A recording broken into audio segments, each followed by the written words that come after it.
Advanced courses తో పాటు first year నుండే campus recruitment training leading companies లో 13,000 plus placements with 13.5 lakhs highest package. Andhra Pradesh రాజధాని అమరావతికి సంబంధించి ఒక కీలకమైన అప్డేట్ వచ్చింది. అయితే ఇది వినేటప్పుడు డైజెస్ట్ చేసుకోవడం కొంతమందికి కొంచెం కష్టంగా ఉండొచ్చు. ఎందుకంటే ఇంతకాలం అమరావతికి ఔటర్ రింగ్ రోడ్డు పైనే చర్చ జరుగుతూ ఉంది. ఔటర్ రింగ్ రోడ్డు రేపో ఎల్లుండో నేడో రేపో మాపో ఇట్లాంటి చర్చలు జరుగుతూ ఉన్నాయి. కేంద్ర ప్రభుత్వం దానికి సంబంధించినటువంటి క్లియరెన్స్ ఇచ్చేస్తుంది. దానికంటే ముందుగా ఆంధ్రప్రదేశ్ ప్రభుత్వం అమరావతి ఇన్నర్ రింగ్ రోడ్డు ప్రణాళికని ముందుకు జరుపుతోంది. ఇన్నర్ రింగ్ రోడ్డు అనేది ముగిసిపోయిన అధ్యాయం అని చాలామంది అభిప్రాయపడుతున్నారు. కొన్ని వీడియోలు చేస్తున్నప్పుడు వస్తున్నటువంటి రియాక్షన్స్ కూడా దానికి అనుగుణంగా ఉన్నాయి. అయితే అమరావతి ఇన్నర్ రింగ్ రోడ్ సజీవంగా ఉందని రాష్ట్ర ప్రభుత్వం క్లారిటీ ఇచ్చేసింది. దీనికి సంబంధించి ల్యాండ్ పూలింగ్ ప్రక్రియను ప్రారంభించడానికి రాష్ట్ర ప్రభుత్వం సన్నద్ధమవుతుంది. దాదాపుగా 90 కిలోమీటర్ల దూరంలో అంటే 90 కిలోమీటర్ల వైశాల్యంతో ఉండేటువంటి అంతర్వలయ రహదారి నిర్మాణానికి సుమారుగా 2,000 ఎకరాల భూముల్ని సేకరించాల్సినటువంటి అవసరం ఉంది. దానిపైన కసరత్తు ప్రారంభించాలని ఆంధ్రప్రదేశ్ ప్రభుత్వం నిర్ణయించింది. అటు ఔటర్ రింగ్ రోడ్డు ఇటు ఇన్నర్ రింగ్ రోడ్డు రెండు కూడా ప్యారలల్గా నిర్మించాలనేటువంటి ఆలోచనతో రాష్ట్ర ప్రభుత్వం ప్రణాళికల్ని సిద్ధం చేస్తున్నట్టుగా సమాచారం ఉంది.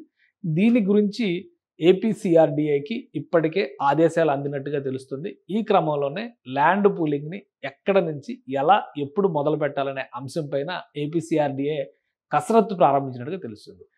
ప్లాన్ విషయంలో కూడా ఇన్నర్ రింగ్ రోడ్డు గతంలో ఏ ప్రణాళికనైతే ఫ్రీజ్ చేశారో అదే ప్రణాళికని మళ్ళీ అమలు చేయాలని రాష్ట్ర ప్రభుత్వం నిర్ణయించినట్టుగా తెలుస్తుంది.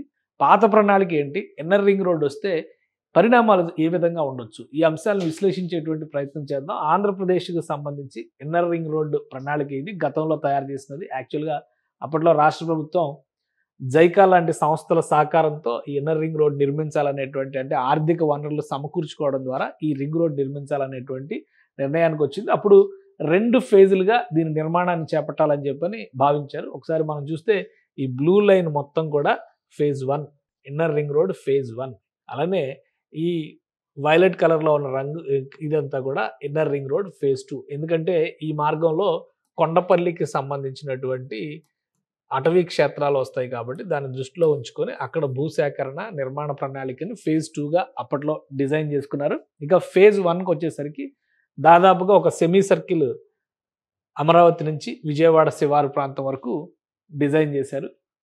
మొత్తం రహదారి వ్యవస్థకు సంబంధించి 90 కిలోమీటర్లు ఉంటుందని చెప్పని అంచనా వేశారు రఫ్గా.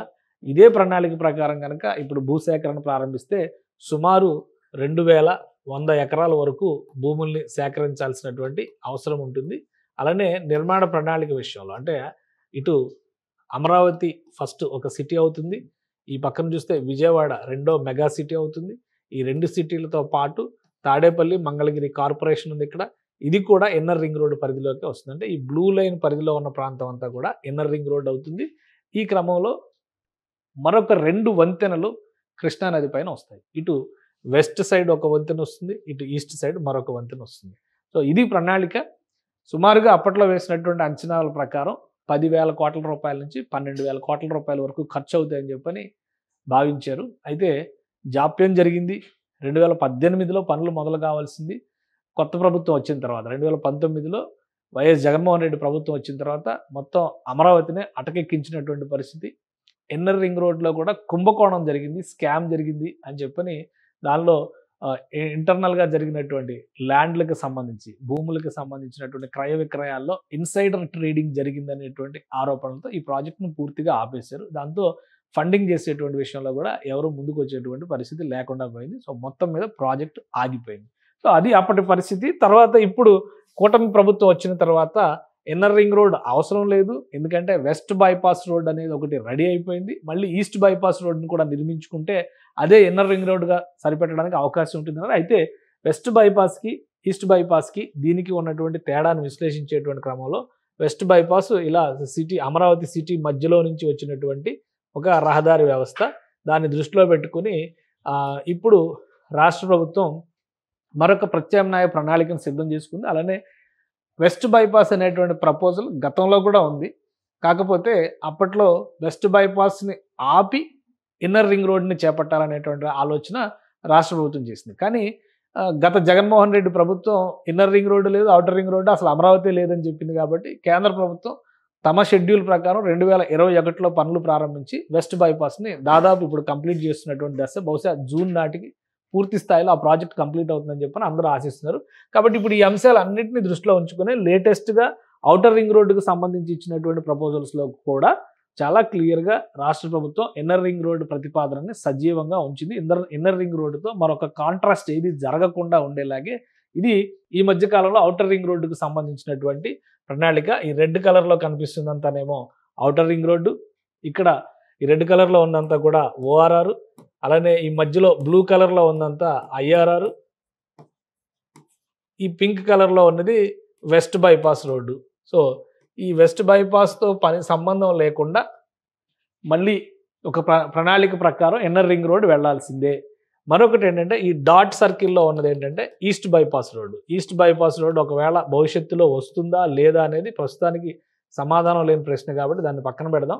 కానీ ఈస్ట్ బైపాస్ను కూడా ఈ మ్యాప్లో ఉంచింది. అంటే రాబోయేటువంటి అవసరాలను దృష్టిలో పెట్టుకొని, భవిష్యత్ అవసరాలను దృష్టిలో పెట్టుకొని రాష్ట్ర ప్రభుత్వం చెబుతున్నటువంటి మాట ఏంటంటే విజయవాడని కానీ లేదా అటు కృష్ణా జిల్లాని ఇటు గుంటూరు, ఉమ్మడి గుంటూరు జిల్లాని విడదీస్తుంది కృష్ణా నది. కృష్ణా నది పైనుంచి ఎన్ని ఎక్కువ వంతెనలు కడితే అంత ఎక్కువగా రెండు వైపులా కూడా ప్రజలు ఇంటిగ్రేట్ అవ్వడానికి, రాకపోకలకి, రవాణాకి, వ్యాపారానికి మార్గం సుగమం అవుతుంది. కాబట్టి ఈ ప్రతిపాదనలు అన్నింటినీ కూడా సజీవంగా ఉంచాలనేటువంటి ఆలోచన రాష్ట్ర ప్రభుత్వం చేస్తుంది. ఇప్పుడు మనకు వస్తున్నటువంటి సమాచారం ప్రకారం చూస్తే కనుక ఈ ఐఆర్ఆర్కి సంబంధించి యథావిధిగా పాత ప్రణాళికని దృష్టిలో పెట్టుకొని ఆ ప్రణాళిక ప్రకారమే ముందుకు సాగాలి. ముఖ్యంగా ఐఆర్ఆర్ టేకప్ చేయడానికి ప్రధానమైనటువంటి కారణం ఏంటంటే ఈ ప్రాంతంలో ఉన్నటువంటి అమరావతి లింక్ రోడ్లన్నీ కూడా ఇవన్నీ కూడా ఐఆర్ఆర్కి లింక్ చేయడం ద్వారానే ఒక క్లియర్ సర్కిల్ కంప్లీట్ అవుతుంది అనేటువంటి అభిప్రాయంతో రాష్ట్ర ప్రభుత్వం ఉంది. ఒకవేళ ఇవి కంప్లీట్ చేయకుండా ఇలా వదిలేస్తే డెడ్ ఎండ్లుగా ఉండి ఒక ప్రణాళికాబద్ధమైనటువంటి నగరం అనేటువంటి స్వరూపం ఇవ్వదు. కాబట్టి ఇన్నర్ రింగ్ రోడ్డుని అమలు చేయాలనేటువంటి ఆలోచనతో రాష్ట్ర ప్రభుత్వం ఉంది. అందులో భాగంగానే ఫస్ట్ ఫేజ్లో ఈ కృష్ణా గుంటూరు జిల్లా, అంటే ఉమ్మడి కృష్ణా ఉమ్మడి గుంటూరు జిల్లాలు, ఇప్పుడు ఇదంతా ఎన్టీఆర్ జిల్లా అయింది, ఈ పక్కన అంతా కృష్ణా జిల్లా ఉంది, ఇటువైపు గుంటూరు జిల్లా పరిధిలో ఉంది, ఈ ప్రాంతంలో కొంత భాగం మాత్రం పల్నాడు జిల్లా పరిధిలోకి వస్తుంది. కాబట్టి ఇలాంటి అంశాలతో వేటితో సంబంధం లేకుండా అమరావతి సమగ్ర ప్రణాళికకి సంబంధించి ఒక క్లారిటీ ఉండాలి, ఇంటిగ్రేటెడ్ రోడ్ నెట్వర్క్ ఉండాలంటే కనుక ఐఆర్ఆర్ని అమలు చేయాల్సిందే అనేటువంటి ఆలోచనతో ఆంధ్రప్రదేశ్ ప్రభుత్వం ఉంది. దీనికి కొన్ని ప్రత్యామ్నాయ ప్రణాళికలను కూడా, అంటే రాష్ట్ర ఖజానా పైన బడ్జెట్ ఒత్తిడి పడకుండా, ఫైనాన్షియల్ బర్డెన్ పడకుండా ఎలాంటి ప్రణాళికలతో అమలు చేయాలి, ఆ నిర్మాణ ప్రణాళికల్లో ప్రైవేటు భాగస్వామ్యం. ఎందుకంటే ఇప్పుడు చంద్రబాబు నాయుడు గారు పదే పదే చెబుతున్నది పీపీపీ మోడల్, అంటే ప్రభుత్వం భూమి ఎక్వైర్ చేసి ఇచ్చిన తర్వాత నిర్మాణ బాధ్యతని ఏదైనా ప్రైవేట్ సంస్థకి ఇచ్చేటువంటి అవకాశం ఉండొచ్చు. అలానే భూమికి సంబంధించినటువంటి పరిహారాలను ల్యాండ్ పూలింగ్ కానీ ల్యాండ్ ఎక్విజిషన్ పద్ధతుల ద్వారా కానీ భూమిని సేకరించిన తర్వాత ఆ పరిహారాలను ఎవరు భరించాలి? ప్రభుత్వం భరిస్తుందా, ప్రైవేటు సంస్థలు భరిస్తాయా? అలానే కేంద్ర ప్రభుత్వ సహకారం ఏమైనా తీసుకుంటారా? నిర్మాణం జరిగిన తర్వాత ఫైనాన్షియల్ మోడల్ ఏ విధంగా ఉండాలి? ప్రైవేటు సంస్థ నిర్మిస్తే దానికి రీపేమెంట్ ఏ విధంగా జరుగుతుంది? ఇలాంటి అంశాలపైన ప్రస్తుతం కసరత్తు జరుగుతున్నట్టుగా తెలుస్తుంది. మొత్తం మీద భూసేకరణ జరగడానికి కనీసం సంవత్సర కాలం పట్టేటువంటి అవకాశం ఉంది. అందుకని ఈలోపు ఫైనాన్షియల్ మోడల్స్ మీద వర్కౌట్ చేయడం, భూసేకరణను మాత్రం ఇమీడియట్గా స్టార్ట్ చేయడం, ఈ అంశం పైన రాష్ట్ర ప్రభుత్వం ఒక క్లారిటీతో ఉంది. దీనికి సంబంధించి ఏపీసీఆర్డీఏకి ఆదేశాలు ఇప్పటికే వెళ్ళినట్టుగా తెలుస్తుంది. ఏపీసీఆర్డీఏ గతంలో తయారు చేసినటువంటి డిపిఆర్ని మళ్ళీ బయటకు తీసి ఒకసారి అప్పుడు చేసినటువంటి పరిస్థితులు, 5 ఏళ్లలో మారినటువంటి పరిణామాలు, వీటన్నిటినీ బేరీజ్ వేయడం ద్వారా మరొక నివేదికని రాష్ట్ర ప్రభుత్వానికి సమర్పించేటువంటి అవకాశం ఉంది. ఆ నివేదిక ఆధారంగా రాష్ట్ర ప్రభుత్వం నిర్ణయం తీసుకుంటుంది. ఇక ఔటర్ రింగ్ రోడ్డు పరిస్థితికి వచ్చేసరికి ఆల్రెడీ కేంద్ర ఉపరితల రవాణా శాఖ ఔటర్ రింగ్ రోడ్ అంశం పైన పూర్తి స్థాయి మదింపు జరిగింది. 2 రోజుల క్రితం కేంద్ర ప్రభుత్వం నిర్వహించినటువంటి ఉభయ రాష్ట్రాలకి సంబంధించి విభజన హామీల అంశాలపైన జరిగినటువంటి చర్చలో ఆంధ్రప్రదేశ్లో అమరావతి ఔటర్ రింగ్ రోడ్డు చర్చ, అలానే తెలంగాణలో రీజనల్ రింగ్ రోడ్డు పైన చర్చ జరిగింది. వీటికి వీలైనంత వేగంగా అనుమతులు మంజూరు చేయాలని చెప్పని కేంద్ర ప్రభుత్వం సంబంధిత శాఖలకి ఇప్పటికే ఆదేశాలు జారీ చేసింది.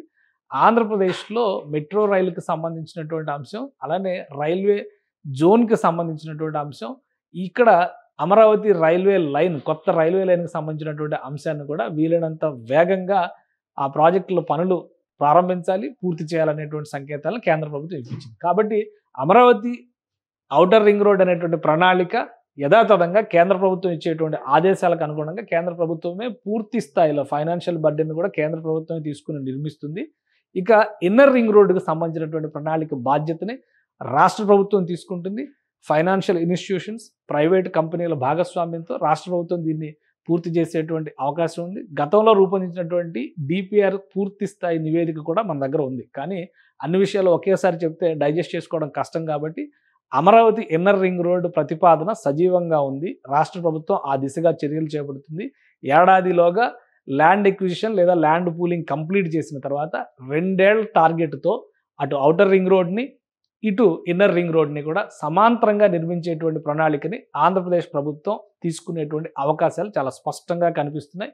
ఈ బాధ్యతల్ని ఏపీ సిఆర్డీఏకి పూర్తి స్థాయిలో అప్పగించేటువంటి అవకాశాలు కూడా క్లియర్గా ఉన్నాయి. అలానే కేంద్ర ప్రభుత్వం ఇచ్చేటువంటి వనరుల్ని సద్వినియోగం చేయడం ద్వారా 2 ఏళ్లలో దశలో అంటే ప్యాకేజీల రూపంలో ఔటర్ రింగ్ రోడ్డు నిర్మాణాన్ని కూడా శరవేగంగా పూర్తి చేయాలని ఆంధ్రప్రదేశ్ ప్రభుత్వం భావిస్తోంది. సుమన్ టీవీలో మీ పర్సనల్ అండ్ బిజినెస్ ప్రమోషన్స్ కోసం కింది నెంబర్కి కాంటాక్ట్ చేయండి.